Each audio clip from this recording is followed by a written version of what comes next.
वेगवेगळ्या अंतराचा हा प्रश्न किती सोप्या पद्धतीने सुटू शकतो मित्रांनो ते बघा. उदाहरणामध्ये म्हटलेलं आहे मित्रांनो, लक्ष्मण 6 किलोमीटर अंतर हा 45 मिनिटात पार करतो. आता मित्रांनो दुसऱ्या ओळीमध्ये म्हटलेलं आहे, लक्ष्मणने 2/3 वेळामध्ये अर्धे अंतर पार केले. अर्धे म्हणजे किती? 45 मिनिटाचे अर्धे आपण काढण्यासाठी त्याला 45 ने गुणून घेऊ. 3 × 3 3 × 3 3 × 5 15. यांचा जर आपण गुणाकार केला तर आपल्याला मिळतो 30 मिनिटे. म्हणजेच त्याने 30 मिनिटे प्रवास केलेला आहे आणि 30 मिनिटामध्ये एकूण अंतराचा अर्धा अंतर त्याने ओलांडलेलं आहे, म्हणजे 3 किलोमीटर अंतर त्याने ओलांडलेलं आहे. म्हणजे बाकी किती असेल? अजून 3 किलोमीटर अंतर बाकी असेल.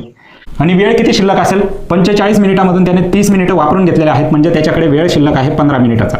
आता 15 मिनिटामध्ये 3 किलोमीटर अंतर पार करायचं आहे त्याला.